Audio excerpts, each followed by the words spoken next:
Ladganj police ने अवैध हथियारों की खरीद फरोख्त करने वाले 3 शातिर आरोपियों को गिरफ्तार किया है। आरोपियों के कब्जे से एक पिस्टल, 2 देशी कट्टे और 3 जिंदा कारतूस बरामद किए गए हैं। मुखबिर की सूचना पर 0 डिग्री के पास यादव कॉलोनी में कार्रवाई कर ग्वारीघाट थाने में हत्या के प्रयास के मामले में फरार आरोपी दीपक जाटव को पिस्टल सहित पकड़ा गया। उसकी निशानदेही पर आकाश पटेल और आनंद चौधरी को भी गिरफ्तार कर उनके पास से 2 कट्टे और 2 कारतूस बरामद किए गए। पुलिस के अनुसार तीनों आरोपी अवैध हथियारों की खरीद फरोख्त में लिप्त थे। आरोपियों के खिलाफ पूर्व से भी कई आपराधिक मामले दर्ज हैं। पुलिस ने आर्म्स एक्ट के तहत मामला दर्ज कर गिरोह के अन्य सदस्यों और हथियारों के स्रोत की जांच शुरू कर दी है।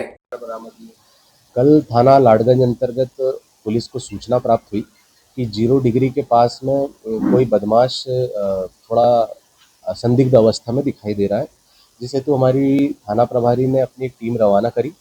रवाना करने उपरांत जब उस व्यक्ति से पूछताछ की गई तो उसने अपना नाम दीपक जाटव बताया।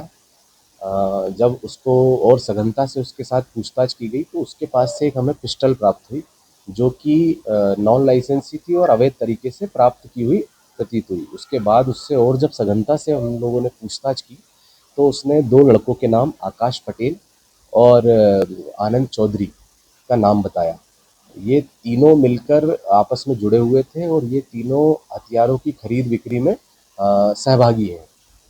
दीपक जाटव काफ़ी अपराधों का अपराधी रहा है। वर्तमान में ग्वारीघाट के 307 के प्रकरण में ये फरार चल रहा है। उसी के तहत भी इसके ऊपर तलाश जारी थी और आनंद चौधरी इसके हथियारों को छुपाने का काम करता था। इसके अलावा आकाश पटेल पुराना बदमाश है, निगरानी बदमाश लॉर्डगंज का। इसके ऊपर 6 से ज़्यादा अपराध है। दीपक जाटव के ऊपर मल्टीपल अपराध से, जिसमें भोपाल से लेकर अन्य शहरों में भी अपराध होना पाया गया है। जब इनसे कड़ाई से पूछताछ की गई तो इनके द्वारा बताया गया है कि ये हथियार इनको छोटू चौबे के माध्यम से प्रदान किए गए थे लगभग 2.5 से 3 महीने पहले, जिसकी अभी तस्दीक किया जाना बाकी है। अभी प्रारंभिक पूछताछ में जो भी तथ्य आए हैं और जो चीज़ें हमें मिली हैं उस आधार पर एक पिस्टल और 2 315 बोर के हमारे देसी कट्टे जब्त किए गए हैं। उनका परीक्षण कराया जा रहा है और बाकी तथ्यों के विषय में जानकारी प्राप्त की सर, पकड़े गए हथियारों में से अभी तक इन्होंने किसी घटना को अंजाम भी दिया है?